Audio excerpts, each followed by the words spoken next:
Welcome to the Fantasy Boss Show. I'm Isaac. I'm with Ethan and Jacob here. We're going to be talking about things we've learned in our first year of Dynasty Fantasy Football. Ethan, what's one thing you've learned? One thing I've learned is that pickups are vital. If you don't make transactions during the season, your team will fall behind. Unless your team is my team. Oh, but for those middle-of-the-road teams that are sitting at like 8-8, 7-7, 6-6, 5-5, you're going 500. All right. You need to make pickups so that one, your team gets better, but two, you prevent other teams from getting better. One thing that I've learned is to trade early and somewhat often. So you always want to be looking for a way to better your team, whether that be through trading or transactions like you were saying. But I found the easiest way for me to benefit my team is by trading with other owners, and we discussed that in the previous episode a bit. Jacob, what's one thing you've learned? Going off of what you said about trading often, I averaged about 2 trades, or I trade every 2 weeks. That seemed to work out pretty well. Just keeping your options open. Always be on the lookout. No player is untouchable for the right price. Patrick Mahomes. What is one thing you've learned about some owners in our league, if you have any specifics? Well, I have learned that you, my friend, try too many things and you think you're so out there. Like, you're just like a person, let's just say, they're just like, strawberries are bad for you. They just say that to get attention. You're just like, oh, I'm just going to trade for all these picks, even though there's a potential for someone to win the league back-to-back.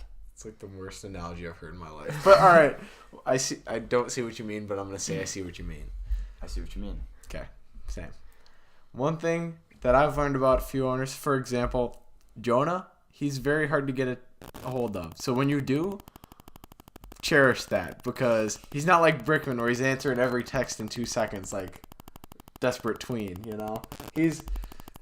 He's always on the lookout. I appreciate it. Always on the lookout. I'm just saying, know who is hard to reach, and when you reach them, really make sure that you reel them in and get that deal worked out. But also find out the people who are willing to respond quickly, and just whenever you have a guy you're thinking of selling, make sure to message them first, because they'll give you an offer right away. Mm-hmm.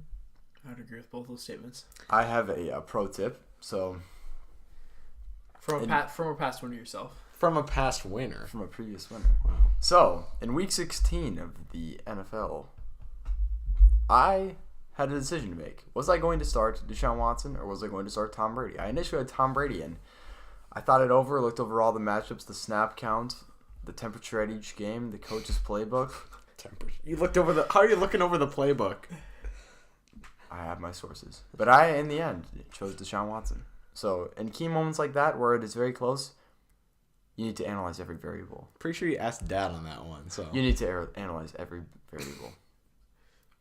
Hey, he's analyzing his variables. Yeah. Speaking of asking it for advice from family members, Jacob, I'm just wondering, why isn't your dad in the podcast? Because he's really running your team, right? It's always a running joke. Yeah. From the one time I asked, and everyone keeps trying to make that joke. Oh, well, there was one time you were dropping me off, and I said, okay, let me know what you think about the trade. And you said, I'll let you know. Yeah. I saw you whip out your phone. Hey. May or may not have said Dad on the phone. No, I gotta analyze all my variables, as Ethan would say. Hey, good point. Gotta hear out from outside sources. Mm-hmm. Who do you think is most likely to surprise people this year in our league? Who do you think? I gotta pick Jonah. Jonah got slept on last season. It's because he wasn't that active in the league. Blew it in the playoffs, but he got there. He's got a good squad. He's got some young up-and-coming guys. He's got Saquon Barkley. Saquon Barkley? Who else does he have? He has Mikel Thomas. Mikel? Hoo-hoo. Smith-Schuster. I think Dickey's being slept on this year. He knows what he's doing. He did have a rough start last year. That's part of what killed him. I think if he would have traded for Gurley earlier in the year, he would have done a lot better. Possibly made the playoffs, Yeah. but It's hard to make the playoffs when only 4 make it. mm-hmm. Your team has to be good. Does our Russian friend Vladimir have any tips for viewers? Well, there is one tip I'd like to give to my viewers out there in Moscow. I'd like to thank you for supporting me. And one tip I give you is that do not share your information with American scum. American scum use information to benefit themselves, not you. Do not give tips. Tip number 1, don't give out information. Tip number 2, I get it. Like he's not giving out the information. I think that was part of the joke. Yeah, I was waiting for him to say something. So, what do you guys think about our league settings? If you were able to change one thing, what would you change it to and why? Add half-point PPR. Gives running backs and tight ends more value, especially because tight ends aren't valued in our league, especially. Gives, for instance, Alvin Kamara or Christian McCaffrey, gives them a boost over wide receivers per se. Less touchdown dependence. Mm-hmm. What would you change? Thing I would change is probably negative half-point PPR. Why would you go negative half one? Well, my reason for that is it would just make guys like Thielen on my team and like Kamara on my team and like David Johnson on my team and like Le'Veon Bell on my team Let's see what he's doing. less overpowered. So it would give more people a chance to actually win a game or two. Yeah. That was well played. What do you think about our current trade veto rule and other people's trade veto rules? We don't have a trade. I have to veto be rule. honest, I don't even know what our rule is. Our rule is we have no rule. I It's I like anything's allowed. that. I like yeah, it. I think that if one guy accepts it and the other guy says sure, why not? Then it should go As long through. as it's not like Collusion. DeAndre Hopkins for Ronald Jones or whatever. Or like Aaron Jones for a first round pick. Like that's just That's ridiculous. okay. Let me make my case for why the first round pick. Here's why I'm not as high on Aaron Jones as I once was when I traded for him. New coach, Matt LaFleur. He likes to do a little bit of committee work. He even wouldn't let Derrick Henry run loose. So why would he let Aaron Jones, who's like a late round running back, run loose with the ball? And also they have Jamal Williams, who put up big numbers in Week 16 for Ryan. Still was not enough. Ryan lost, just to be clear. Against me. Just Yep. to be clearer. Yep. So, just to be clear, me and Ryan have the same amount of championship rings. But I think Jamal Williams is going to eat into some of those carries. And I know that if I have that pick, I now have the 102, 103, 104, 105, 108, and 109. And that is a lot of picks for me to shoot at rookies who could end up turning out Well, really the picks well. I have this season, I have the 1-0 championship ring on my finger, boy. So we're going to be going into a name this owner. So each of us will describe somebody in our league, and then the other owners that are present will try to guess on who that is. Well, I'm going to do someone who is not in this room right Okay. now. Well, that narrows it down. All right. So, I'm not active in the chat. No, Jonah. it's not Jonah. It's not, No, it's not. it's not Jeremy. Jonah. Jeremy. I We get each slept on. get one guess. I get slept on hard. I have good receivers, and I have decent running backs, but no one seems to talk to me in the chat. Is it Jake? Yeah. Jake. He's got some Yeah, good he receivers. He's got does. AJ Green, Tyreek Hill, Joe Mixon. I am a person who is difficult to trade with.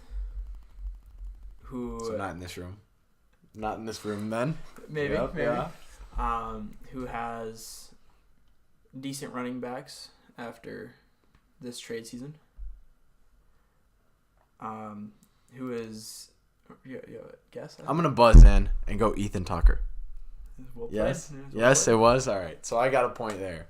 But I got one here. I'm going to describe someone. They may have already been chosen, may not. I have made less than 5 trades. Everyone except for Yeah, everyone yeah, in this room. I gave up the sexiest player in the NFL in the trade. Jonah.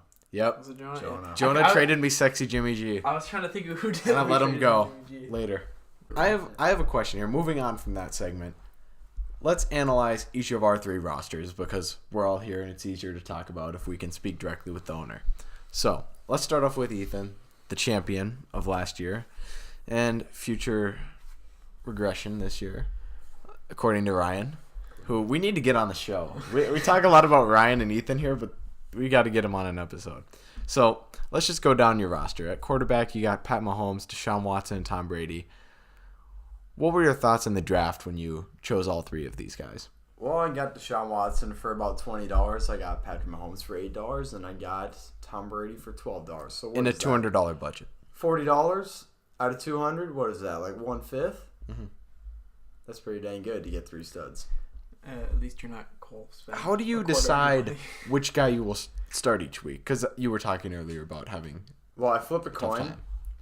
and if it's heads, I start Pat Mahomes for sure. And if it's tails, I start Pat Mahomes for sure. But then between Deshaun Watson and Tom Brady, it all depends on matchups and how they're doing, basically. Well, you because I'd consider them very similar. Just Deshaun Watson has that capability of getting rushing yards and touchdowns. Will you continue to do that this year despite Tom Brady's aging? And Well, Deshaun as Watson. you just saw, they signed Demaryius Thomas, who gets slept on. Mostly because he's bad, but he gets slept on.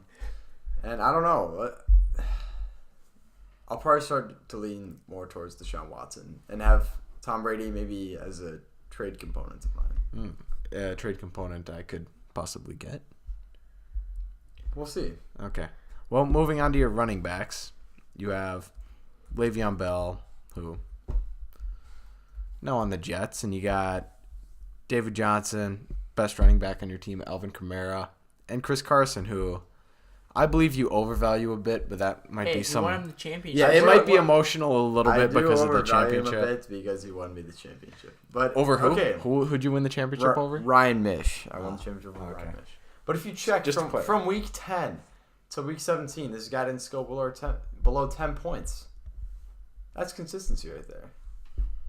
Once they started feeding him the ball instead of Rashad Penny, they actually did good. I think Rashad Penny will eat into some of his carries this year because Rashad Penny was a first-round draft capital pick. And Chris Carson, I mean, it might be a one-hit wonder for him, kind of. You know who else was a first-round draft pick? Who? Toby Gerhardt. Really? Was he actually? Look it up here. All right, well, anyway, who else do you have at running back? Do you have anyone else? No one really notable. I have Doug Martin.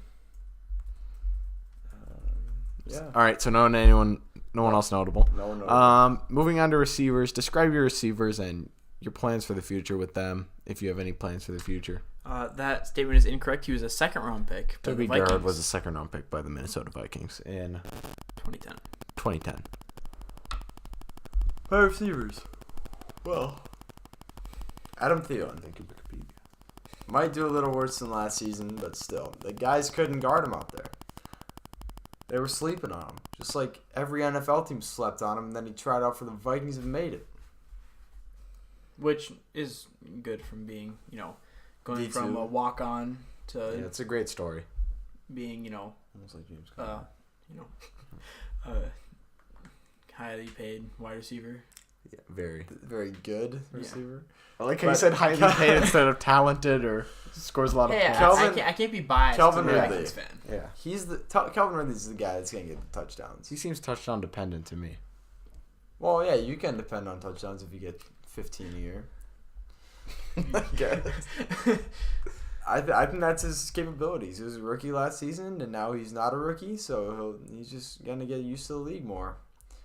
And my third receiver, Keenan Allen. Enough said. He's a stud. His quarterback has like 20 kids, so yeah. Just as a quick overview, let your Obama voice give us a quick overview on your roster. Well, I'd like to say good evening, my fellow Americans. There's something I'd like to talk about today, and that is Ethan's fantasy team. If I could summarize his fantasy team in 3 words, it would be quarterback, running back, and receiver. Those 3 are the key positions in any fantasy football team. Thank you, Brock. We know your time is very valuable. So Ethan had to go. He has a exam tomorrow. Lots of Has fun. to get some rest while we don't have school tomorrow. So moving on to Jacob, describe your team here for us. I think is a championship contender. Even though Ethan would disagree, he thinks he's the only team that can do it. I do have some decent players. I have Aaron Jones, Melvin Gordon as my 2 starting running backs, with Jerick McKinnon in my flex spot. Could be Lindsey, depending on how he does this year, or even Kareem Hunt if Nick Chubb gets hurt. But I do have T.Y. Hilton, Edelman, and Antonio Brown for my wide receivers, with Tyler Boyd as my backup. And I have Kelsey at my tight end spot, with Jameis Winston, Aaron Rodgers, Cousins. Had to scroll down. Forgot about Cousins. With Cousins and Ryan Fitzpatrick. Nice. So I think you're definitely a playoff team, possibly championship, depending on how things shake out at the end of the year. Let's move on to my team here. My team is kind of what you wonder what if you sold off most of your assets for picks and just saw what happened? Because that's kind of what I've done. My starting quarterbacks now are Josh Allen and Lamar Jackson, 2 young running quarterbacks who flashed a little bit here and there, but haven't proven a bunch yet. Moving on to my running backs, I have Christian McCaffrey, stud, and Leonard Fournette, who's been banged up, but when he plays, he does well. And I also have, I have Isaiah Crowell, so that's about it. Yeah. I used to have Aaron Jones, but I traded him away. Moving on to my receivers, I have like 15 of them, so I won't even be able to list them all right now. That's how many I have. But I have, you pulling it up? Yeah. I have Mike Evans, Jarvis Landry, and Cooper Kupp as my solid starters. Then I have Chris Godwin and Devin Funchess. And also on the team, Zay Jones, Christian Kirk, Curtis Samuel, Anthony Miller, and a few other unmentionables. But here's my plan. I plan to see what happens with these picks. I also have a bunch of picks in the next few years. So another option for you is to trade off your picks during the rookie draft. I could trade, because that's when their value tends to be the highest. When people start to get desperate. Yep, the names start getting attached. Some people especially see the youth. Players go to teams that they didn't think about. DK Metcalf's value shot up a ton when people saw that picture of him. So, guy's a monster. He's probably gonna be on my team too. If Ethan doesn't pick him first. Yeah, if Ethan picks him first overall, I get Kyler Murray though, so I wouldn't be too sad about that. Yeah. Where do you think Kyler Murray will go? Do you think he'll go to the Cardinals? I think he has a chance to go to the Giants, honestly. Giants. Even though they said he's a little short, I think their need for a good quarterback is, far surpasses the thought of him being short.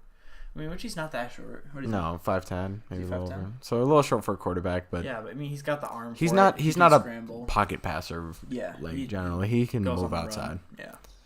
I think I could see. I kind of hope he goes to the Cardinals because then Christian Kirk actually deserves a roster spot on my team. And what also demean the value of David Johnson too? That's true. Yeah. Just a little bit. Yeah. He could. Him going. I've heard he could go to the Raiders. I don't see that happening though, with Derek Carr already being there. But it's possible. You never know. John Gruden likes to move things around and shake things up a bit with the whole Khalil Mack deal. Be interesting to see how that shakes out. We'll have our rookie draft slightly after the NFL draft, after we see a little bit more of these guys. NFL draft's definitely going to be interesting now that it actually matters for us in Dynasty. Yeah. Whereas in a redraft league, there may be 2 or 3 guys who you ever notice or draft. Yeah. But here it's plenty. Yeah, I didn't watch the rookie draft last year. Yeah. It was kind of wasted. Yeah, no real point to it for you. You can just read up about it. Yeah, look at the summary the next morning. Yeah. And you wake up, you're like, okay. Vikings didn't do that well. All right, moving on. Seems about usual. We got a cornerback first round. Okay. But it's gonna be an interesting one, especially because I'll be drafting plenty of those guys. Our rookie draft goes 5 rounds deep. Joey mostly having the last 2 rounds in a trade with me.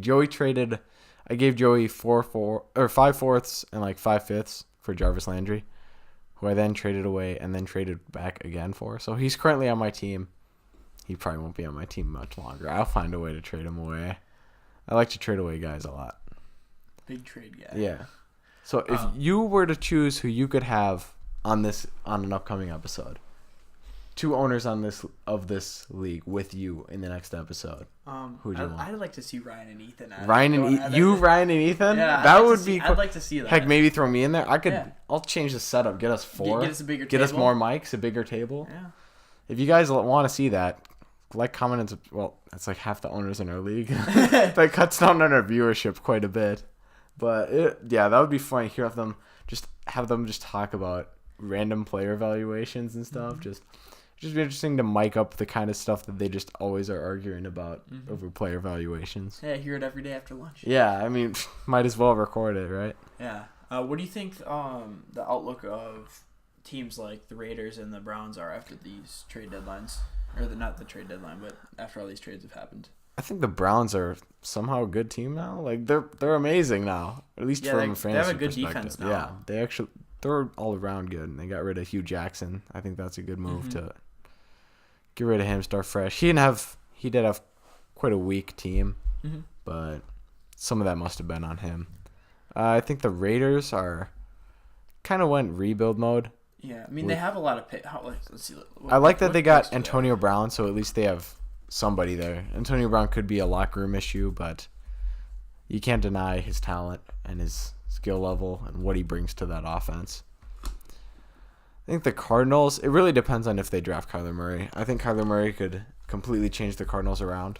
He's not going to solve all their issues, but I definitely think I'd rather have him there over Rosen, because Rosen didn't really get a great chance to prove himself, because he seems like more of a pocket passer to me, and with no offensive line, that's not really going to work. No offensive line and no threat wide receivers. Yeah. So I think Kyler Murray, him being able to scramble, I think he's a better fit for what they have right now. Yeah, because it looks like the Raiders right now have 3 first-round picks. Oh, yeah. Pick 4, 24, and 7, and then 1 second, a 4th, 5th, and 2 7th round picks. Wow.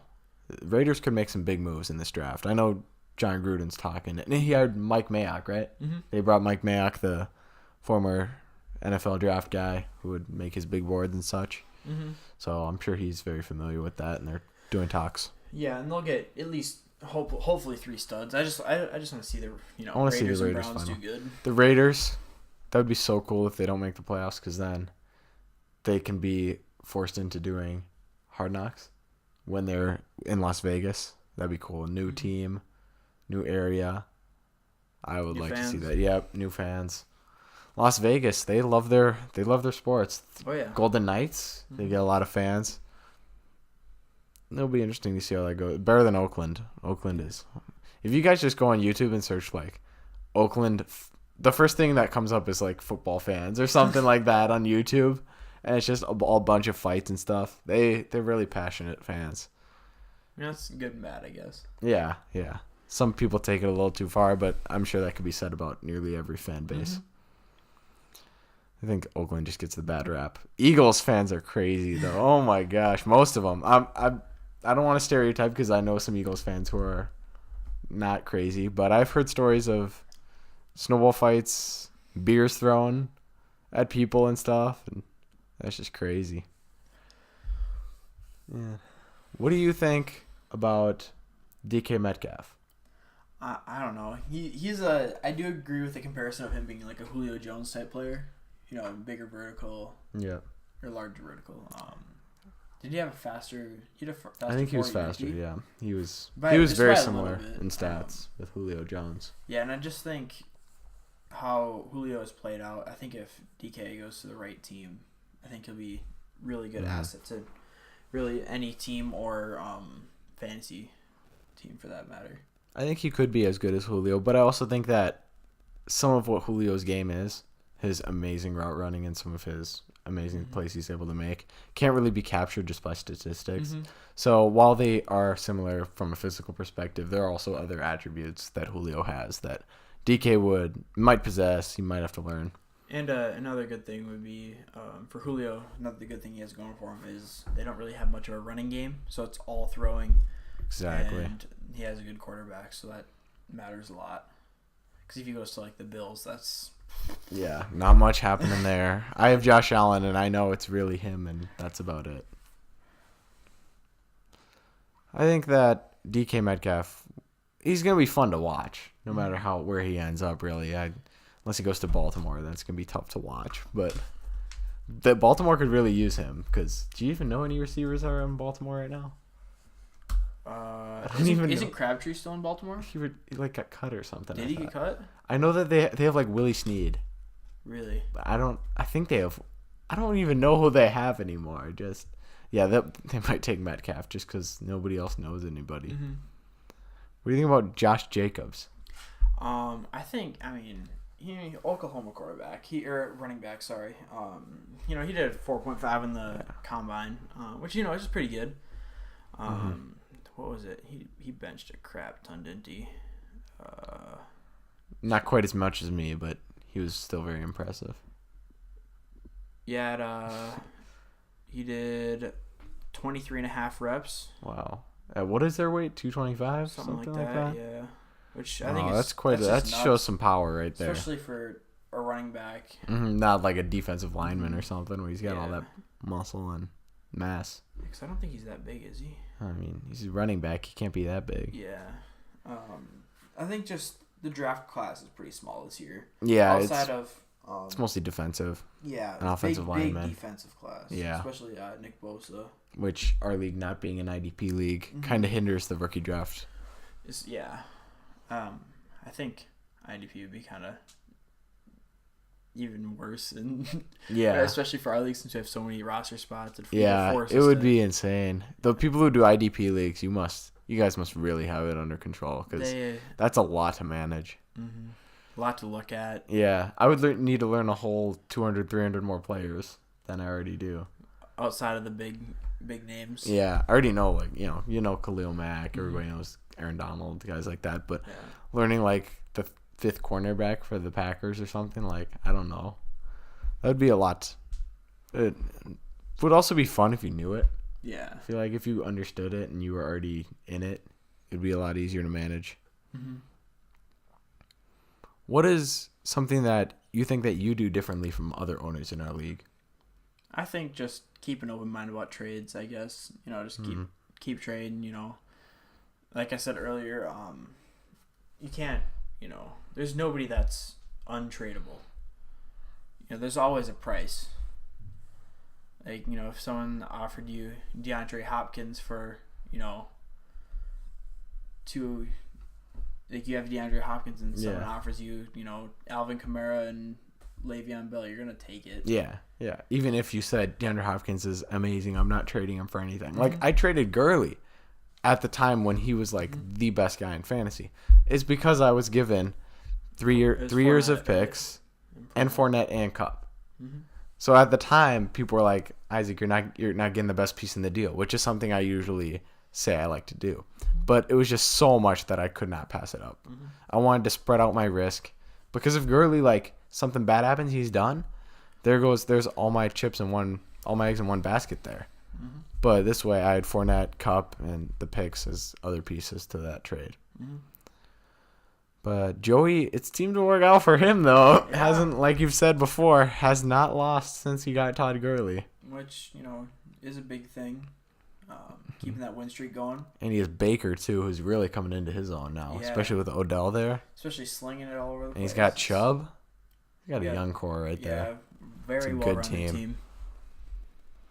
It's going to be fun to see how it shakes out, especially with Baker. Oh, my gosh. That guy's a beast. And to see how Darnold might be able to do something now that he actually has a running game with Bell there.